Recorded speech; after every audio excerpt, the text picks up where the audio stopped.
This is message number 3 in my Endtime Babylon series. It is entitled Endtime Babylon's Destruction in the Sequence of Endtime Events. This message will be one of the longer and more complex in this series on Endtime Babylon. That's because the sequence of events in the book of Revelation are a rather complex topic. In fact, because of all the details being shared, this material may be better understood by reading the written version of chapter 3 in the book, Endtime Babylon, and stopping along the way to read the verses being referenced. However, I will do my best to communicate those details in this message. And feel free to stop the recording and read the verses that I will be referencing throughout this message. Most Bible scholars believe that Antichrist's attack on end-time Babylon and its complete destruction occurs at the relative end of Christ's wrath. This is because it is described nearing the end of Revelation in chapters 17 and 18. More specifically, it is thought that it occurs during the seventh bowl punishment described in the immediately preceding verses of chapter 16, verses 17 through 21 of Revelation. This is the primary reason that the topic of end-time Babylon is so neglected in evangelical theology. It is assumed that the church will not be there. This message will argue that, in fact, the church will be present on the earth when end-time Babylon exists and is destroyed. If that is the case, then it becomes vitally important for God's people living in end-time Babylon to understand its identity and the nature and timing of its destruction. We'll be arguing in this message the Antichrist attack on end-time Babylon and its complete destruction will occur during the massive war portrayed with the opening of the second seal described in Revelation chapter 6, verses 3 through 4 during the beginning of birth pains. These arguments will begin by noting the complicated nature of the sequence of events portrayed in the book of Revelation. So let's first talk about the fact that Revelation does not describe end-time events in a consistently sequential manner, which is one of the reasons that makes it complicated. What virtually all Bible scholars recognize about the Revelation is that the text often changes back and forth from being progressive to being parenthetical. The parentheses are inserted in the sequence of events being described and interrupt the flow of the narrative in the book of Revelation. A parenthetical passage does not unfold the progress of events. Rather, it describes in more detail events that have occurred previously in the sequence of events and that were even described previously in the book of Revelation. Again, this makes it rather confusing. It is suggested that there are at least 2 parenthetical passages in the book of Revelation. That's chapter 12 and chapter 17 through 18. I demonstrate in the book how Revelation chapter 12 is a good example of a parenthetical passage. In Revelation chapters 8 through 9 and 11, Christ's wrath in the trumpet punishments is being described. Then chapters 12 through 13 describe the greatest persecution. We know that this is not the sequence these events will occur. In the book, Christ's End Times teaching was demonstrated that the greatest persecution will certainly occur before Christ's wrath in the trumpet punishments. Therefore, we see that chapters 12 through 13 of the book of Revelation go back in the sequence of end-time events. The point here is that you cannot read the book of Revelation sequentially to understand the order of end-time events. Again, Revelation chapters 12 through 13 go back in the sequence of end-time events to describe in more detail what will occur during the greatest persecution and before Christ's wrath described in previous chapters of Revelation. Likewise, Revelation chapter 17 through 18 is another parenthesis that interrupts the flow of Revelation. Previous chapters describe the bowl punishments during Christ's wrath, chapters 15 and 16 of the book of Revelation, ending with preparation for the battle of Armageddon and the seventh bowl punishment that ends Christ's wrath at the end of Revelation chapter 16. This is followed by a parenthetical passage in chapters 17 through 18 that go back in time to give more detail about an end-time event that occurs actually before the seventh bowl punishment and the battle of Armageddon. One reason for this is that, and again, there's a lot of detail in these 2 sentences. One reason for this is that Revelation 16, verses 18 through 19, describes the final and complete punishment of the worldwide city-centered power of the anti-God world Babylon the Great by causing all the cities of the nations to collapse with a severe earthquake. Therefore, Revelation chapter 17 through 19 describe more about the initial punishment of end-time Babylon that occurred earlier in the sequence of end-time events. Again, I recognize that demonstrating the cycles and progressive and parenthetical passages in the book of Revelation is difficult to clearly grasp in a message like this. The important point here is that Bible scholars recognize the Revelation does not describe end-time events in a consistently sequential manner. Therefore, it is not a surprise to claim that even though Revelation chapter 17 through 18 are near the end of the book of Revelation, that they are actually giving details about something that happens relatively early in end-time events. Let's talk next about Endtime Babylon's destruction will occur during the beginning of birth pains, and I hope to demonstrate this. Before continuing, it will be helpful to review the biblical sequence of end-time events at its very beginning. A primary purpose of the previous books, Christ's End Times Teaching and the Beginning of Birth Pains, was to demonstrate this sequence of end-time events. The following table summarizes the conclusions made there, and as we are reminded of this sequence of events, the reasons for claiming Antichrist's attack on end-time Babylon occurs during the beginning of birth pains will become more evident. So we see in this table that first will be what I call the pregnancy events that prepare the world for the beginning of birth pains. Perhaps the very first end-time event will be the establishing of the 10-nation end-time coalition. Daniel 7 indicates that after that, the rising Antichrist will emerge as the famous Jewish leader of a minor country in ancient Magog and succeeding in everything he does. Next, we see that, however, this rising Antichrist will be killed and miraculously raised from the dead. This seems to occur with the opening of the first seal in Revelation chapter 6, which portrays a rider on a white horse imitating Jesus Christ. The Antichrist's resurrection will lead to his worship and religion implemented by his covenant with many, as described in Daniel chapter 9, verse 27. However, the Antichrist's worldwide worship will be hindered by the power of end-time Babylon. Therefore, with the opening of the second seal of war, described again in Revelation chapter 6, the Antichrist and 10-nation coalition will unite to attack and destroy end-time Babylon. This will be the primary, if not only, fulfillment of Christ's predictions of wars between nations and kingdoms, Matthew 24, verses 6 through 7, which will occur during the beginning of birth pains. Accordingly, the massive war occurring to destroy end-time Babylon fits the description of wars that Jesus said will alarm people during the beginning of birth pains. The war that will occur between the 10-nation coalition and Babylon the Great, described in Revelation 17:16, best fits that description. As the Antichrist is rising to power, the great political, economic, and even military power of end-time Babylon will suppress the Antichrist from fully ruling the world and being worshipped. Accordingly, the woman, end-time Babylon, is described as sitting on top of the beast, Antichrist, as she rides him. Revelation chapter 17, verses 3 and 7. We'll talk more about that in a moment. And this is portraying end-time Babylon's suppression of the Antichrist's activities and authority. Therefore, Revelation 17:16 predicts he will destroy end-time Babylon.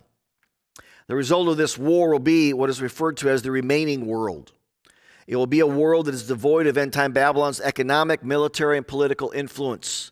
It will be this destruction of the current superpower of the world that will be a primary cause of the events of the beginning of birth pains that will follow. These will include increasing famine, devastating plagues, and the Antichrist's continuing rise to power over the remaining world. Accordingly, Antichrist's attack on end-time Babylon and its complete destruction with fire fits well into the second seal. There we read, Revelation chapter 6, verses 3 through 4. When the Lamb broke the second seal, I heard the second living being say, "Come."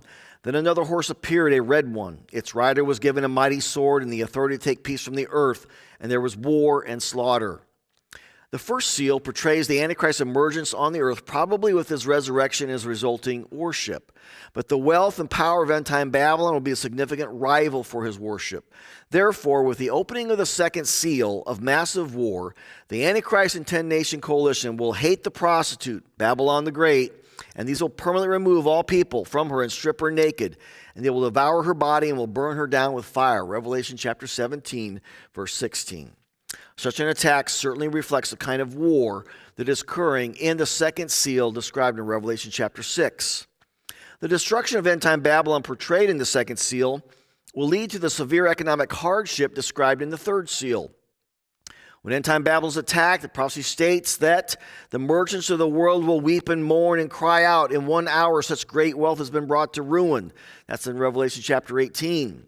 The destruction of such great wealth in end-time Babylon in the war of the second seal is the best explanation for the economic hardship and famine described in the third seal, where we read back in, again, Revelation chapter 6, when the Lamb broke the third seal. I heard the third living being say, "Come." I looked up and saw a black horse, and its rider was holding a pair of scales in his hand. And I heard a voice from among the four living beings say, a loaf of wheat bread or 3 loaves of barley will cost a day's pay. Such economic scarcity does not reflect the luxurious wealth that end-time Babylon will possess and share with the rest of the world. Therefore, it seems the destruction of end-time Babylon and its wealth occurs sometime before the third seal is opened. More specifically, it will occur during the massive war portrayed in the second seal, during the beginning of birth pains. The deaths being caused by the destruction of the people and wealth of end-time Babylon and the second and the third seals will lead to the deaths described in the fourth seal. End-time Babylon's destruction is described as permanently removing all people from her and burning her down with fire in 1 hour. It will be argued in later messages that this is predicting nuclear warfare. Because end-time Babylon will be such a powerful and prosperous place when the end times begin, it will also probably be a very populated place. End-time Babylon's depopulation with nuclear weapons will be a primary reason that with the opening of the fourth seal, a fourth of the earth will be killed by sword, famine, and plague, Revelation 6:8. A nuclear attack on end-time Babylon will immediately kill some by the sword of war. But most people will die from the famine and disease that will result. The population is killed in 1/4 of the earth during the beginning of birth pains will include those killed in Antichrist's attack on end-time Babylon, which will permanently remove all people from her and burn her down with fire in 1 hour. The destruction of the wealth and people of end-time Babylon with nuclear weapons is what will lead to the results of other seals of preparation, including famines and unprecedented death. Therefore, end-time Babylon's destruction will probably occur at the beginning of the birth pains during the massive war portrayed with the opening of the second seal, again described in Revelation chapter 6. Additional evidence for this is that end-time Babylon's destruction occurs before other end-time periods and events. This will be discussed next. For example, it is clear that end-time Babylon's destruction will occur before the greatest persecution. Above, we were reminded of the sequence of the first 6 primary end-time events. Before going further, it is important to be reminded of the broader sequence of end-time events. This sequence and the pre-wrath rescue position were biblically supported in the book Christ's End Times Teaching. This sequence can be summarized in the following table. We see first here that Jesus clearly taught in his end-time sermon that after the beginning of birth pains, the Antichrist will claim to be God in a rebuilt Jewish temple. This will initiate the greatest persecution against the church and Jews. It will be important to keep this sequence and the labels of events in mind in the following discussion. It was argued above that end-time Babylon's destruction will occur during the beginning of birth pains. More evidence for this is that it will occur before Antichrist's claim and the greatest persecution, claim to be God and the greatest persecution. More specifically, the attributes of Antichrist's reign on earth makes it difficult to believe he will have an economic, military, or political rival at that time. Revelation 13 describes the effects of Antichrist's claim to be God, which triggers the greatest persecution. Revelation 13, we read, the whole world will be asking, who is like the beast? Who can wage war against it? And he will have the power to wage war against God's holy people and to conquer them and have authority over every tribe, people, language, and nation. All inhabitants of the earth will worship the beast. The greatest persecution will result in the following also regarding the false prophet. It also forced all people, great and small, rich and poor, free and slave, to receive a mark on their right hands or on their foreheads, so that they could not buy or sell unless they had the mark, which is the name of the beast or the number of its name. Therefore, it is clear that during the greatest persecution, the Antichrist will have complete control over the world's people, worship, and its wealth. Surely this cannot occur without the destruction of the power and wealth of end-time Babylon, occurring sometime before the greatest persecution and during the beginning of birth pains. Before end-time Babylon's destruction, it will be a powerful influence over the peoples, multitudes, nations, and languages of the world, and all the nations will have drunk the maddening wine of her spiritual adulteries, including all the kings of the earth. That's what's described in Revelation chapter 17 and 18. This is why the wealthy and powerful people in place of end-time Babylon must be destroyed before the Antichrist can come to power. Therefore, the description of end-time Babylon's destruction in Revelation chapter 17 through 18 will also occur before Antichrist's claim to be God and the greatest persecution begins. There are other clear indications of this in the prophecy of Revelation 17 through 18 itself. At its very beginning, we read this. In verse 3, John says, I saw a woman, Endtime Babylon, sitting on a scarlet beast, the Antichrist. In verse 7, an angel says, I will explain to you the mystery of the woman, Endtime Babylon, and of the beast, Antichrist, that she rides. Notice in these descriptions that at this point in the end times, the Antichrist is not completely free to reign and be fully worshipped by the world. The woman, Endtime Babylon, is sitting on top of the Antichrist, and she rides on top of him as well. Sitting on top of something in this passage means to have influence over it.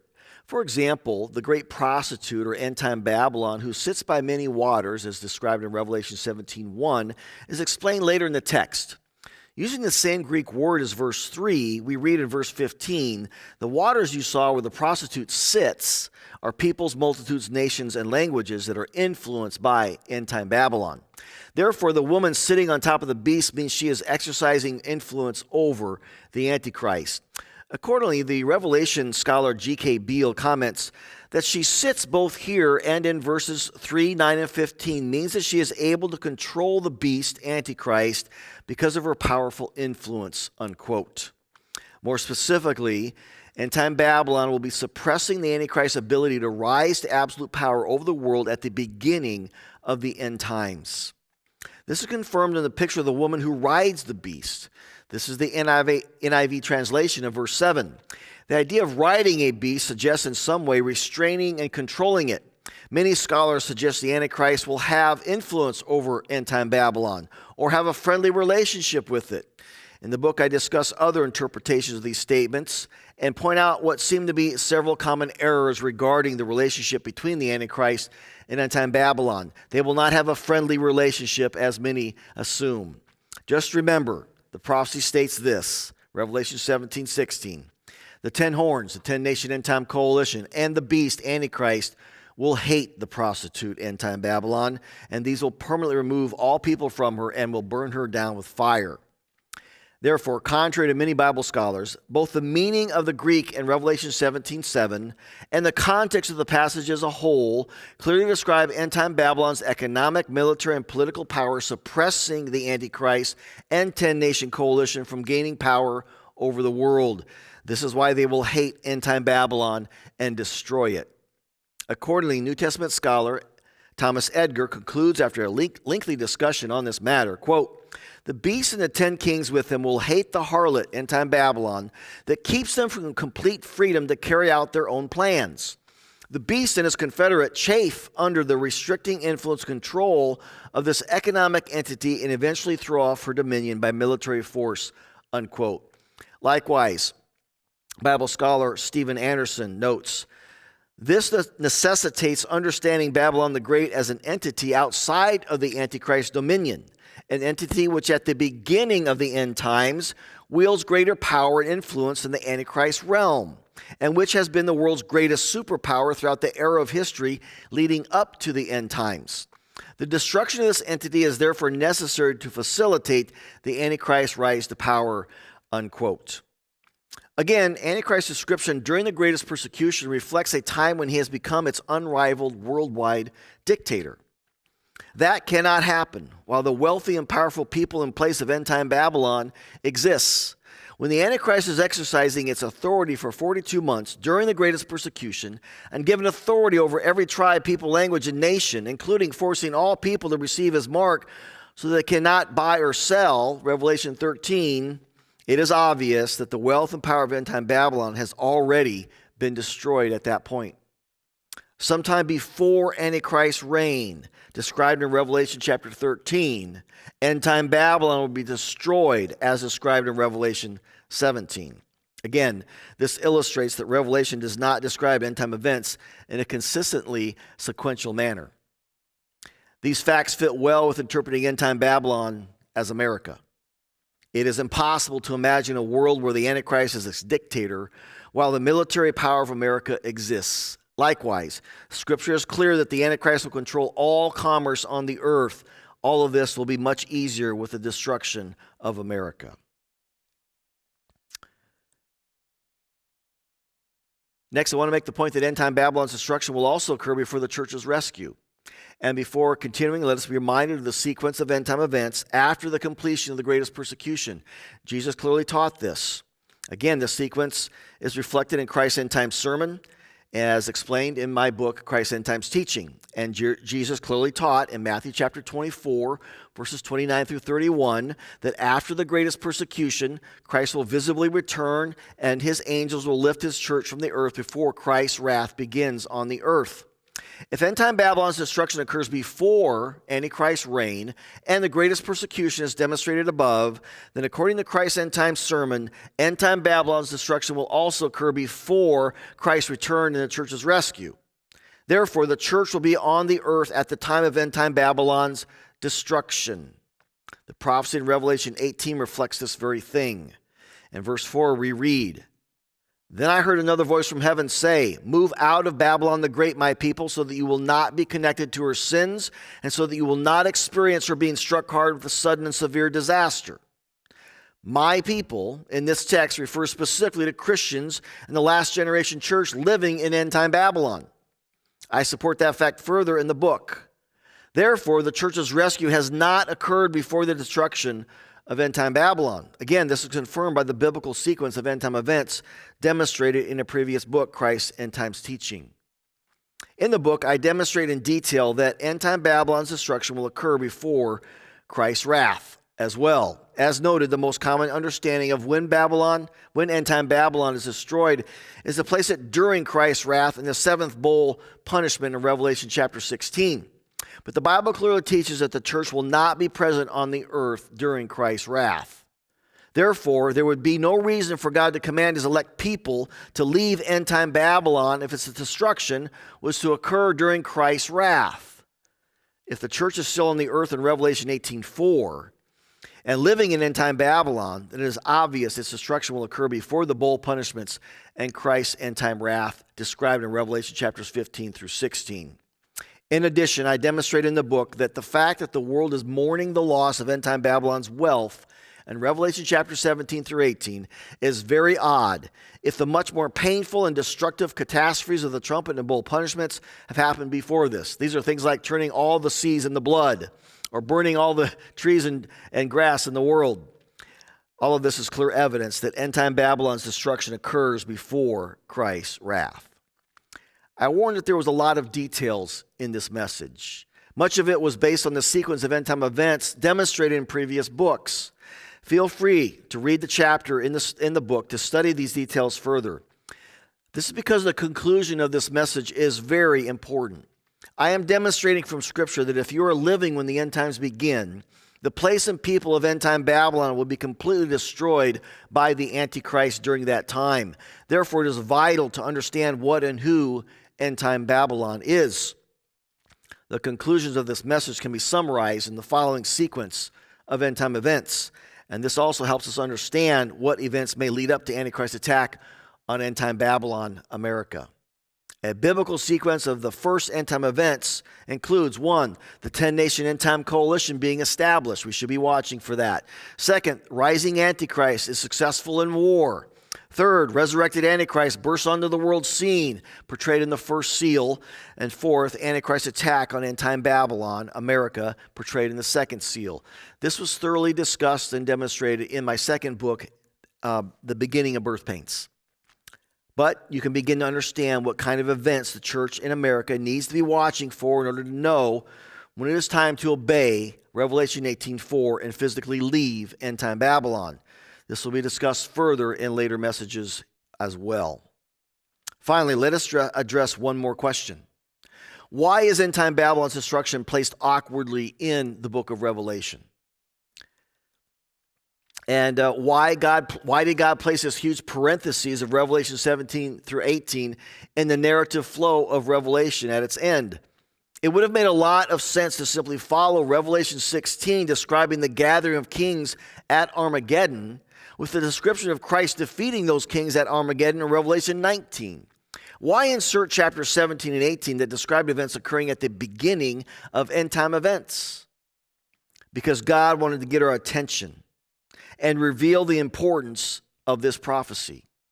It describes one of the most important events in the history of humanity.